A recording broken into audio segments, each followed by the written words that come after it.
How to become a YouTuber with just your phone.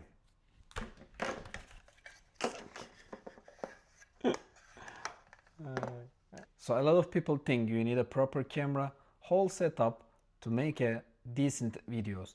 That is actually not true. And honestly, for a while, I believed that too. But here's the thing. I've been doing this whole thing with just my phone. No camera, no studio, no crew, with just iPhone and bunch of trial and error. And I've messed up basically every part of this. Bad lighting, shaky footage, and I'm talking like shit.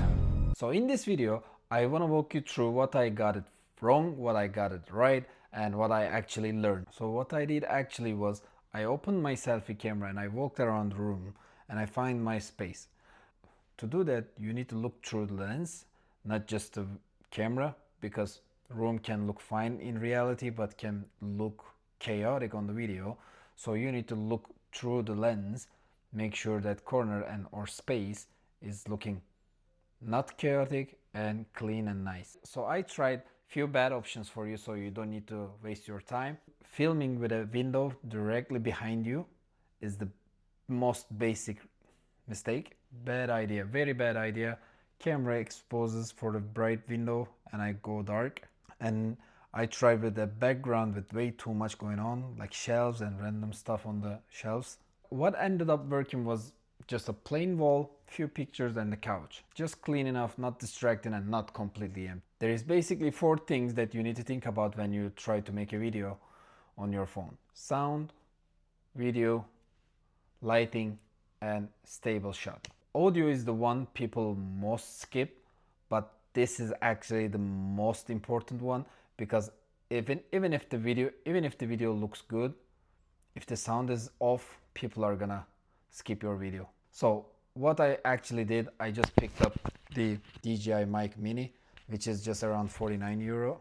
It plugs straight into USB-C port on your iPhone. It's a massive jump on sound quality. If your audio sounds bad, people click off no matter how good is the picture.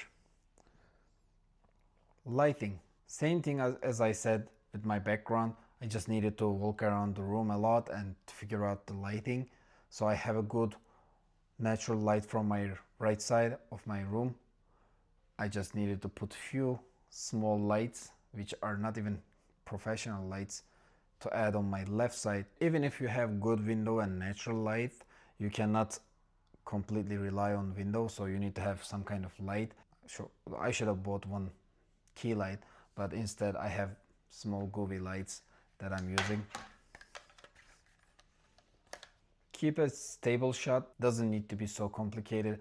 Any kind of tripod for like talking head shots, it's gonna be enough for you. Or if you are doing any type of vlogging or walking around, so you need to get a probably gimbal. If you are doing it with your phone, you can get DJI Mobile 7. So one thing that instantly make footage more intentional is to pay attention for framing. I didn't know this at first, then I watched a lot of YouTube tutorials and everything. So what I understand, it's in the thirds. So your eye line should sit on top third of the frame, not exactly center, just a like little bit above maybe, but shouldn't be too much headspace as well, so it's gonna look nice. So the video part is actually about your footage settings. When you use your iPhone, I'll tell you a few settings to do. First of all, you need to always use your back camera, never the selfie camera. I know it's not very convenient to frame yourself. You need to go back and forth to understand if you're in the frame and everything, but it's much better quality. Second is you need to shoot yourself in the highest resolution. Of course you can do in 180p, but 4K is always a much better choice. When it comes to frame rate, whole universe says 24 FPS. I still do 30. I believe 30 looks much natural. That's my preference, but everybody is saying 24 is better. So you just need to try it yourself. I feel 30 is more natural for me. Another thing, you need to turn off your HDR. If you put into DaVinci Resolve or Premiere, whatever, if you try to color it, the color comes a bit off. So I always turn off the HDR. So here's the actual recording part. So after you take care of all these things, you come actual recording. And this is the hardest part.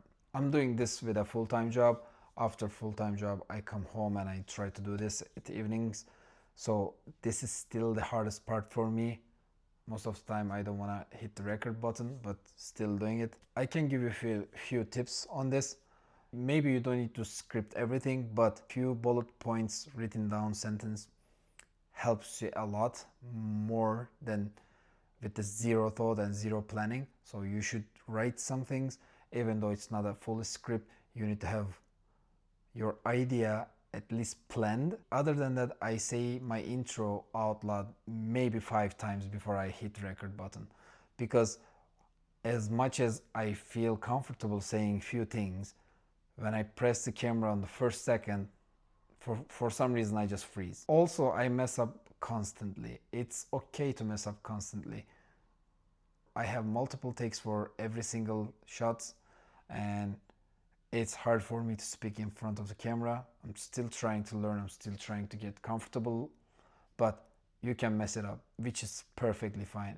And trust me, everybody messed this up. So another tip for you guys, please check everything before you pack and leave, because trust me, there are a lot of issues going on. You can forget to press record, you can forget to turn on your microphone, your memory can finish and your video automatically stops and you just talk on the air for a few hours. It happens, trust me. Just check before you pack, please, please, please. This is super important. So that is genuinely everything I figured out so far. Filming all these things with my phone it was a different experience for me. I'm not saying I've got it perfect. As you can see, my lighting's still not good and I have a lot of issues and I'm not talking perfectly. I have a lot of cuts because I take multiple takes. I'm still learning in real time. So if you have picked up any tricks that I haven't mentioned, please drop it on the comments section. I mean that actually I read them and steal your tricks. Basically that helps me. So next video I'm gonna break down how I edit my videos and how I color my videos, which I'm still learning. Also I'm using DaVinci Resolve. If you want to see that, please like and follow. See you on the next video.